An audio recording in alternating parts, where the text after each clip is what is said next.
38 градуса, защото в момента не правим лечение за лайм, в момента правим подготовка за иносфереза, т.е. целта е да размърдаме в тялото разни неща, т.е. тъканите да изхвърлят в кръвта токсини, метали, там, каквото ще изхвърлят, за да може утре иносферезата да обере този целият буклук. Значи, според доктора, казва, че от 80% от натрупаните вредни вещества в тялото за последните 35 години, в които съм жива, би следвало да могат да се изкарат с 2 цикъла иносфереза. Ще видим. Тъй като ще се замери това нещо. После източеното нещо утре от иносферезата ще се анализира и ще видим вътре какво е имало.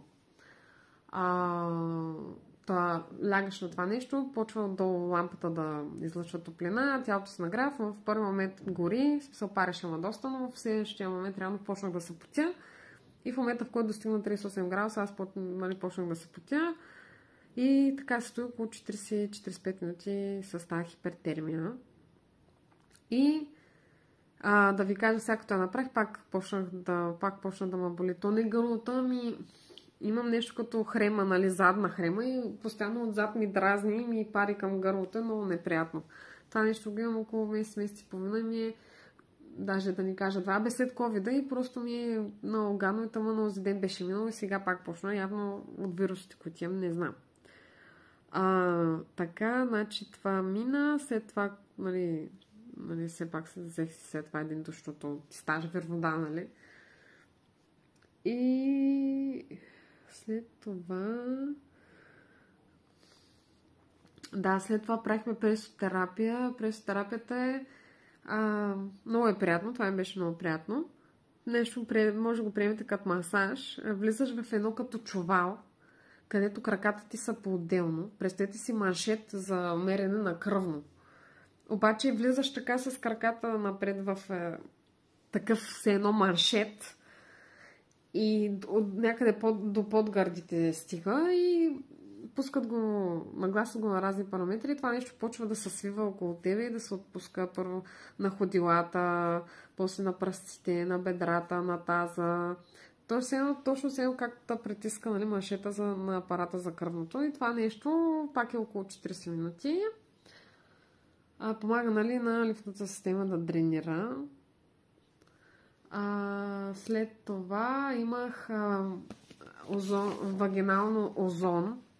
Това ми беше супер полезно, защото аз качвала съм сники, но смисъл смятам да си говоря, защото изобщо не ме е срам от тия неща.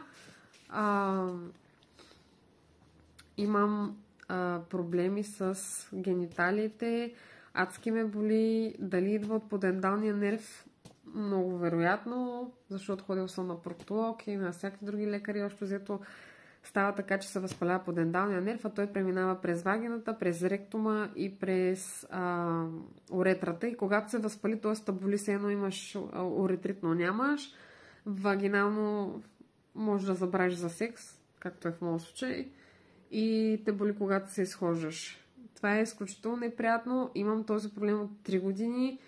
В право, в седнало, в легнало положение, в каквото и да е положение, този проблем е отвратителен. Не знам даже нервите ми как издържат с това нещо. Това ми беше днеска единството болезнено нещо, защото реално трябваше да вкараме там една тръбичка, която изпуска озон, т.е. периодично се изпуска по 50 мл озон. И това нещо, нали, когато е болезнено, дори минимална такава интервенция е отвратителна, но да се надяваме, че ще има някакъв ефект.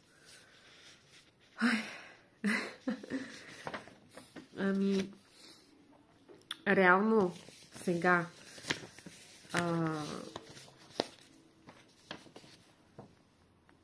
хубавото е, че днеска получих епикриза. Утре ще се опитам, направо още утре ще изпратя за превод, за да може като получа превода да ви го кача и вие да разберете в крайна сметка какво пише.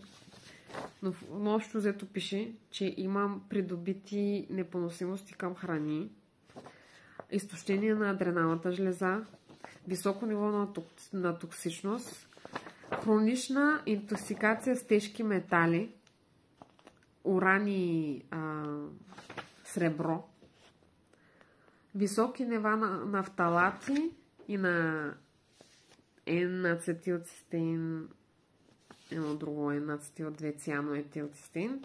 Така. Към това имаме интоксикация с микотоксини, в случая муха, за който ви казах, високи нива на амоняк, което означава мозъчно възпаление,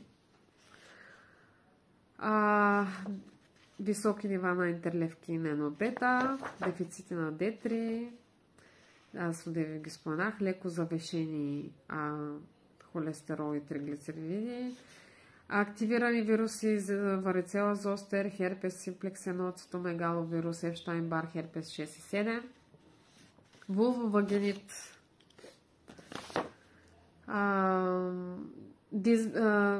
чревна дисбиоза и инфекция с Candida albicans, високи нива на параметър Арантес за възпаление, синдром на мултиинфекциозен синдром, мултиорганен мултиинфекциозен синдром. Това е което имам според критериите на Международната асоциация на болните от Лайм,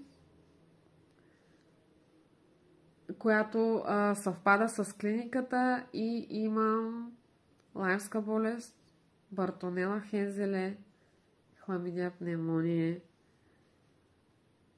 и това е, тук са описани, нали, точно методите. Аз съм качила 7, как сме ги намерили. Тоест самите инфекции индиректно водят до цялата тази интоксикация с най-различни неща. Сиреч ние се отровим сами себе си, защото не работят ензимите, не работят механизмите за изхвърляне на токсини. Реално човек се натрая сам себе си. Един здрав човек тези работи ги изхвърля и няма никакви проблеми. Така, утре, реално утре, тъй като не можах да спя, тази сутрин беше адски нервно, дадоха 2 хапчета диазепам, извинете, но пак почвам да хълцу.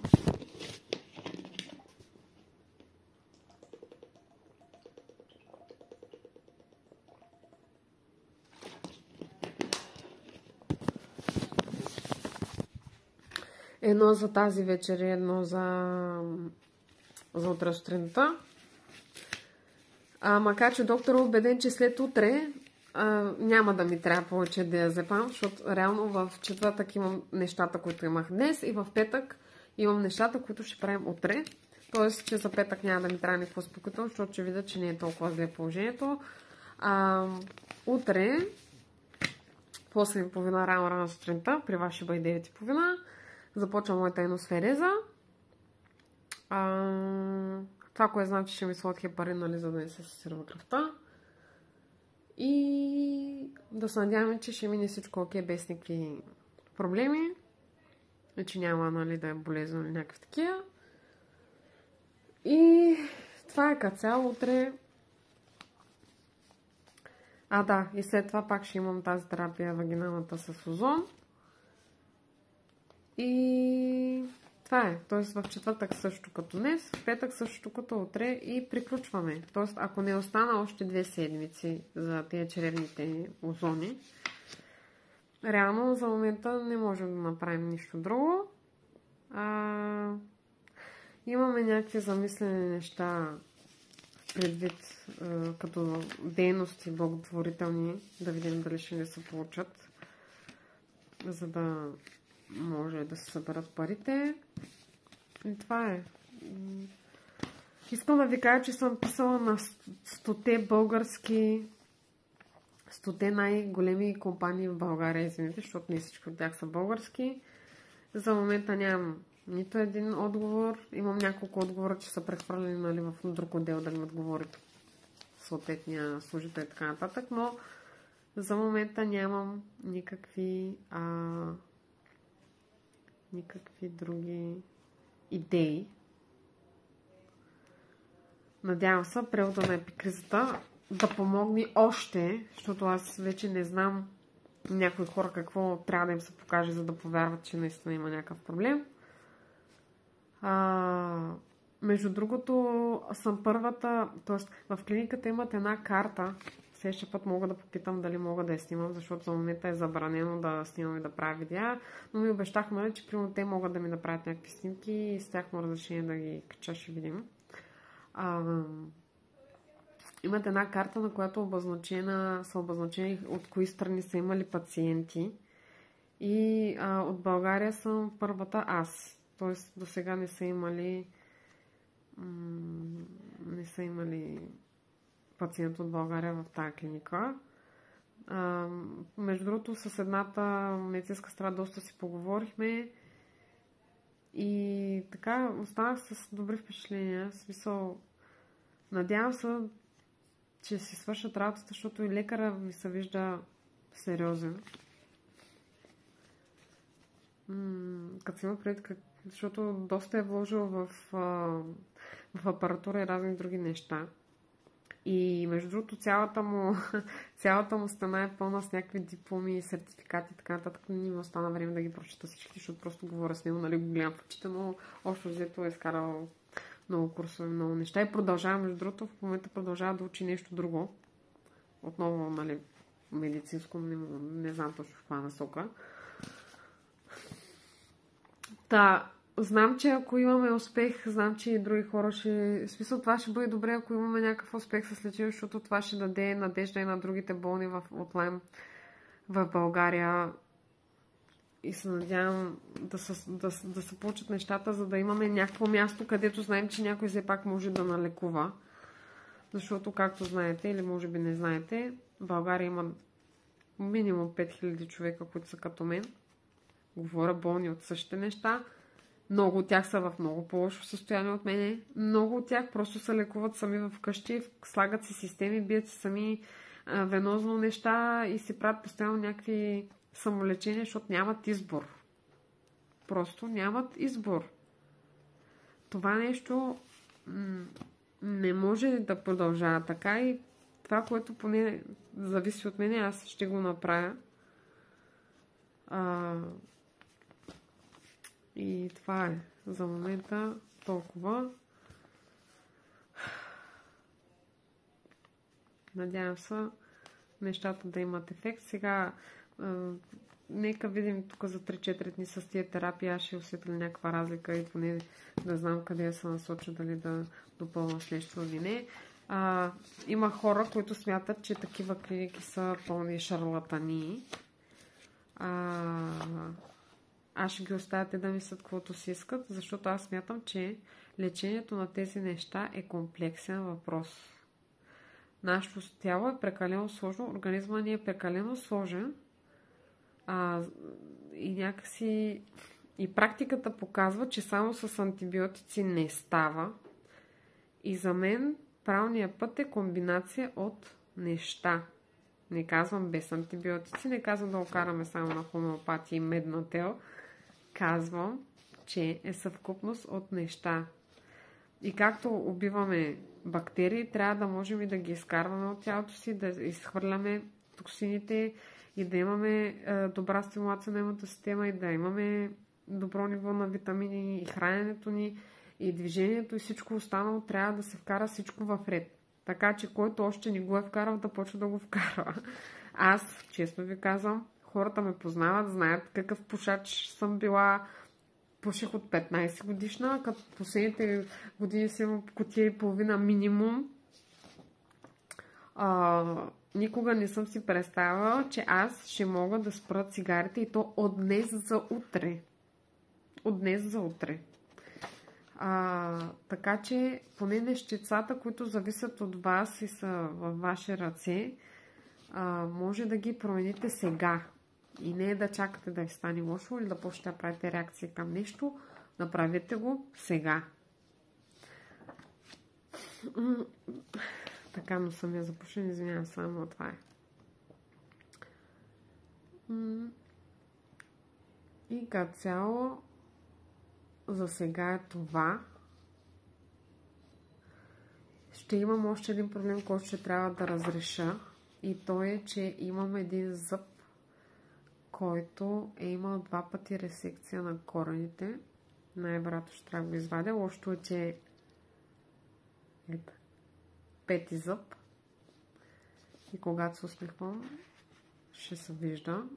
Но по принцип корените на зъбите стават недобре лекувани корени на зъби или такива, както то зъб е страдал. Стават резервуар на инфекции и трябва да се извадят.